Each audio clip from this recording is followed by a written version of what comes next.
Adana Okafor jolted awake in the middle of the night, her heart pounding as a piercing scream tore through the quiet. She rushed into her 8-year-old daughter Olana's room and found her sitting up in bed, trembling, her small hands gripping the blanket tightly. Tears streamed down Olana's cheeks, and her breathing came in sharp, uneven gasps. "Mama," she whispered between sobs, "I saw him. I saw Daddy." Adana knelt beside her, trying to calm her down, but the girl's fear was raw, almost tangible.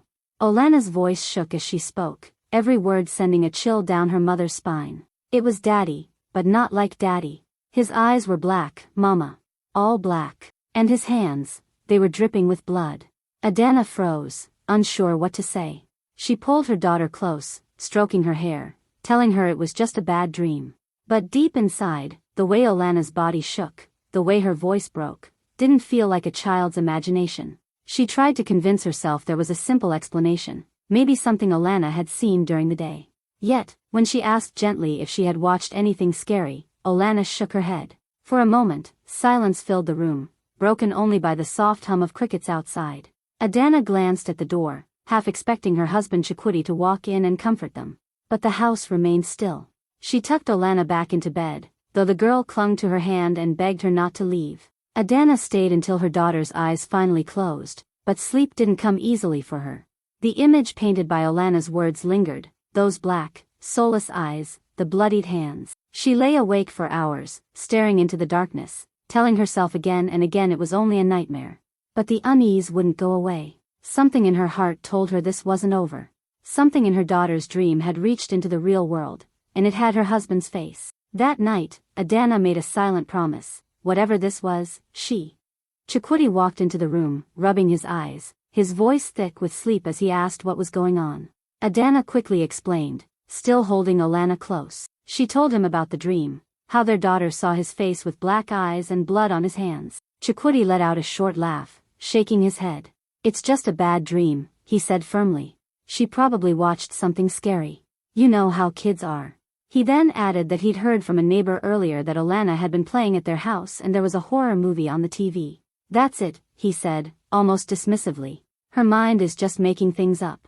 Adana tried to accept his explanation, but she couldn't shake the way Olana had been trembling, the way her voice cracked when she spoke. She glanced at her husband, searching for any sign of worry, but he simply walked over to pat Olana on the head, telling her to forget it and go back to sleep. His calmness felt too rehearsed, like a man eager to end the conversation. After tucking Olana back in, Chikwudi turned to leave, urging Adana to come with him so they could rest. But she lingered by the bed, brushing her daughter's hair from her face, whispering soft words of comfort. The house was quiet again, but Adana's mind was far from peaceful. She knew children could imagine wild things, yet there was something about Olana's terror that didn't feel imagined. Later, as she lay beside Chikwudi, she tried to sleep but kept replaying her daughter's words. Why would she dream of her father that way? And why did it feel like Chikwudi was trying to shut the matter down too quickly? Every time she closed her eyes, she saw those black eyes Olana described. She told herself she was overthinking, that Chikwudi was right. But deep inside, a small, unshakable voice whispered that something was wrong. Adana didn't know it yet, but this was only the beginning, the first small crack in a wall hiding something much darker than a child's bad dream.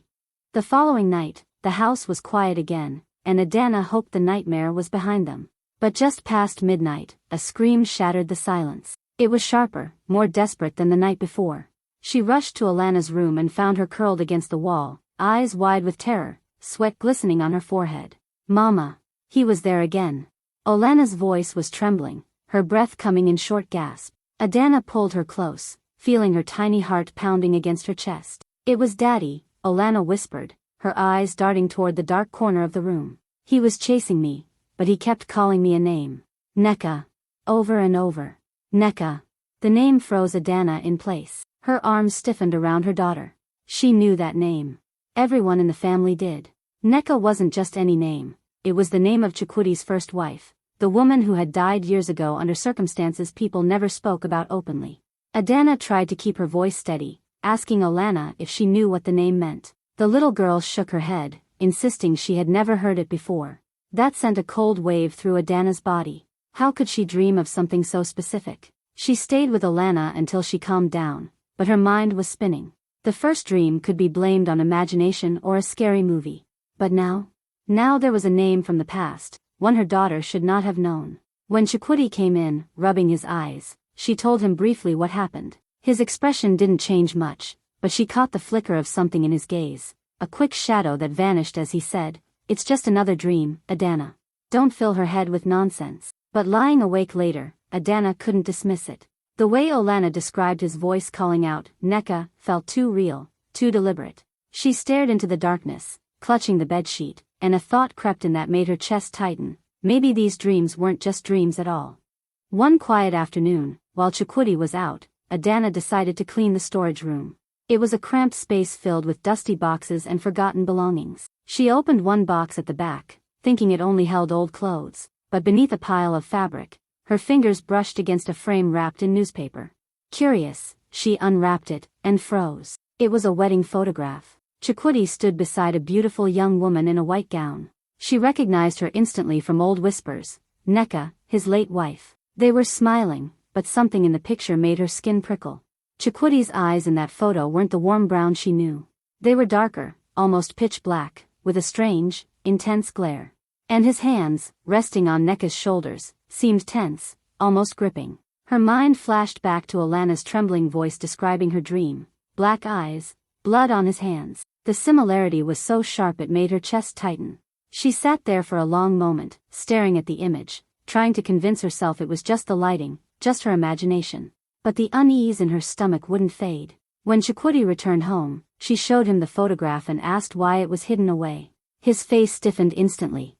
Without taking the frame, he said in a low voice, "Where did you find this?" She explained, but before she could say more, his expression shifted, his jaw tightened, and a shadow crossed his eyes. "That's my past," he snapped. "You shouldn't be digging through things that aren't yours." His voice rose with each word, and the calm, easy tone she was used to was gone. Then, without waiting for a reply, he grabbed his keys and stormed out, the door slamming so hard the frame in her hands rattled. Adana sat frozen, still holding the photo, her heart racing. She didn't understand why a simple question had set him off like that. But one thing was certain, the way he reacted, the way those eyes in the picture mirrored her daughter's and I. 2 days later, Adana decided to take Olana to visit her grandmother, Mama Chinyar. She thought a change of environment might help her daughter feel better. The old woman's compound smelled faintly of wood smoke and herbs, the air warm and heavy with village stillness. Mama Chinyar welcomed them with a wide smile, pulling Olana into a long, affectionate hug. They sat in the small sitting room, the walls lined with framed photos from years past. While Olana played quietly with a woven doll, Adana chatted with her mother-in-law about ordinary things, the weather, the crops, the price of Gary in the market. It felt calm, almost normal, until Mama Chinyar suddenly grew serious. Her eyes, sharp despite her age, fixed on Adana. "Adana," she said slowly, "there is something I must tell you." Her tone was low, like she was afraid the walls might hear. "Never, ever, allow your daughter to sleep in your husband's room on a Thursday night." The words hit Adana like a cold wind. She blinked, unsure if she had heard correctly. "Mama, why?" she asked, trying to keep her voice steady. Mama Chinyar shook her head. "It's not something I can explain. Just promise me you won't let it happen. Thursday night is dangerous. That is all you need to know." Adana's skin prickled. Her mind immediately went back to Alana's dreams. Both nights had been Thursday and Friday mornings. She hadn't told Mama Chinyar anything about them, yet here was this strange warning. She pressed gently, hoping for more details, but Mama Chinyar only tightened her wrapper around her waist and looked away. "Some things are better left unsaid," she murmured. On the way home, Adana held Alana's hand tightly, her mind in turmoil. The warning didn't feel random. It felt like a piece of a puzzle she didn't understand yet. If her mother-in-law knew something, why wouldn't she say it? And why only Thursdays? By the time they reached home, her heart was heavy with dread. The pattern was forming, and deep down, she feared she was getting closer to a truth she wasn't ready to face. One hot afternoon, Adana went to the village market to buy vegetables. The air buzzed with chatter, traders calling out prices, and the smell of smoked fish drifting through the narrow paths. As she stood near a stall picking ripe tomatoes, she heard 2 elderly women talking in hushed, urgent tones behind her. She wasn't paying attention at first, until she heard her husband's name. "That poor Neka," one of them whispered. "They said she died of sickness, but that's not the truth." Adana's hand froze over the basket. She leaned slightly closer, pretending to check the tomatoes while straining to hear. The second woman lowered her voice even more.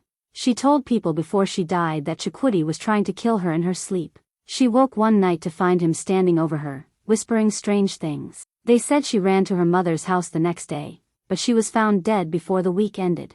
The first woman clicked her tongue. And before she died, she swore her spirit would come back. She said she would return through the child. A shiver ran down Adana's spine. Through the child. The words echoed in her mind, and instantly, Olana's dreams came flooding back. The black eyes, the bloody hands, the name Neka. She dared not turn around, afraid the women might notice her listening. Her hands trembled as she paid for the tomatoes, barely hearing the seller. The rest of the market's noise faded. All she could hear were those haunting words. On the walk home, her legs felt heavy, each step weighed down by fear. If what they said was true, it meant Neka's death wasn't an accident. It meant her spirit could be reaching for Olana. By the time she reached the house, she was gripping the bag so tightly her knuckles ached. She looked at Olana playing in the yard and felt a wave of protectiveness so strong it hurt. The whispers she heard weren't just gossip, they felt like a warning. And now, more than ever, Adana knew she had to find the truth. That night, after Olana had fallen asleep, Adana sat in the dimly lit living room, her mind restless. The whispers she heard in the market would not leave her alone. She listened to Chikuti's footsteps approaching, her heart beating faster. When he entered, she didn't waste time. Chikuti, she began quietly but firmly, I want to know the truth about Neka's death. He stopped mid-step, looking at her as if he hadn't heard correctly. What kind of question is that? He asked, his tone calm but edged with something colder.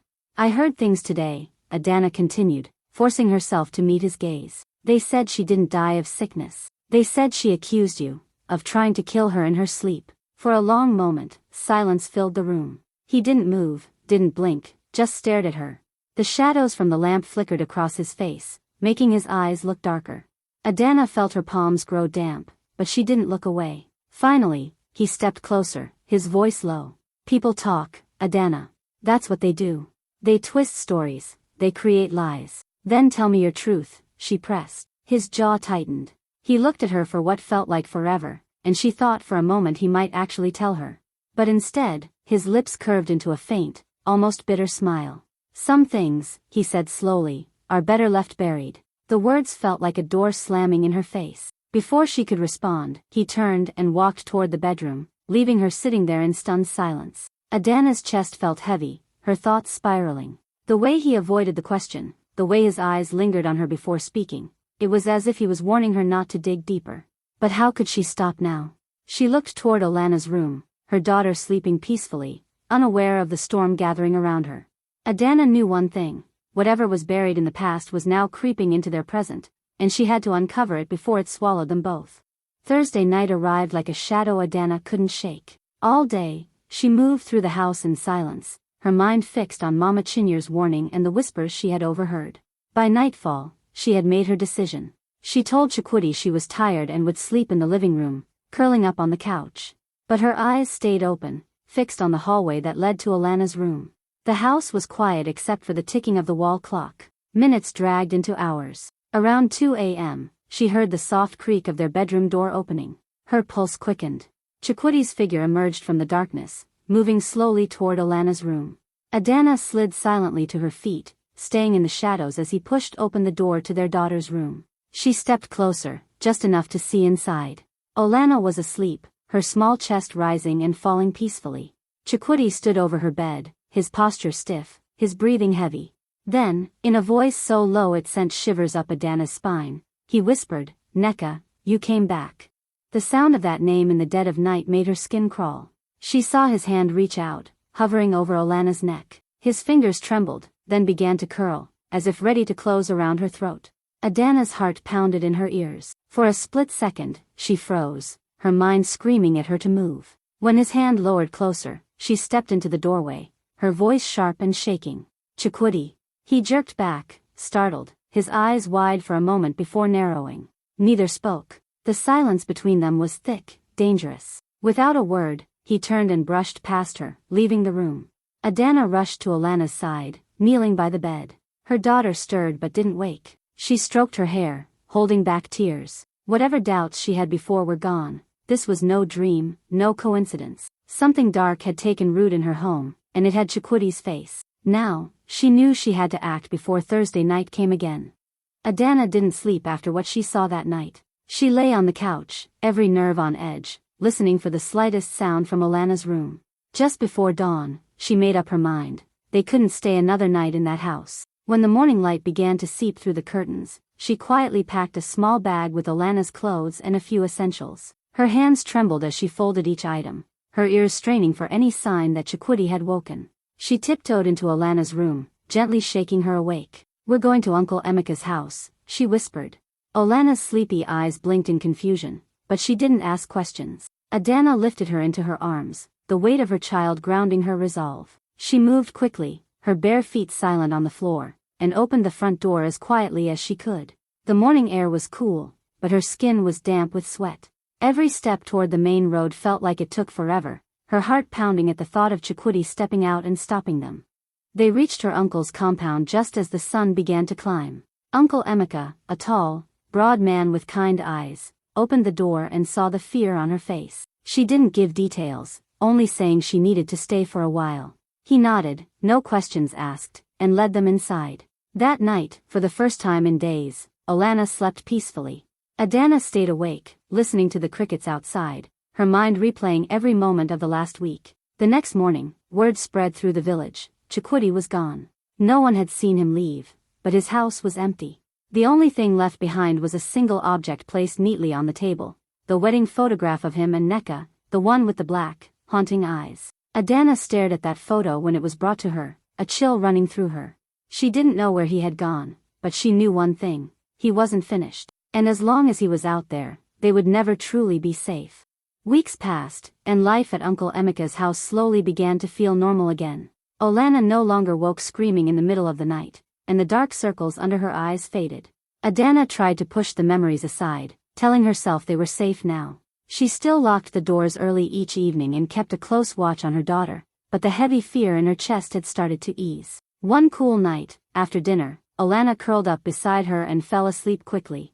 Adana sat in the dim light, watching her breathe peacefully, a small smile on her lips. For the first time in weeks, she allowed herself to believe the worst was behind them. But deep into the night, as the house lay in silence, Alana stirred. Her little hand twitched, her lips moved, and then, in a faint whisper that made Adana's blood run cold, she said, "Daddy is still looking for me." The words were soft, almost like a sigh, but they struck Adana like a blow.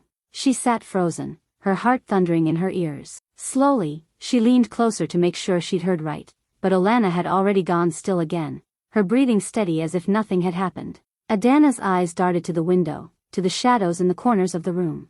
Every creak of the wooden walls felt louder. She reached over and switched on the small lamp, flooding the room with light. Her arms wrapped tightly around Alana, pulling her close, as if her embrace alone could shield her from whatever might be out there. Sleep never came for Adana that night. She sat upright, her eyes fixed on the door, listening to the faint rustle of the wind outside. Every few minutes, her mind replayed those words, "Daddy is still looking for me." She knew it wasn't just a dream. Somewhere out there, Chakwoodi was still alive, and if the whispers and warnings were true, he would not stop until he found them.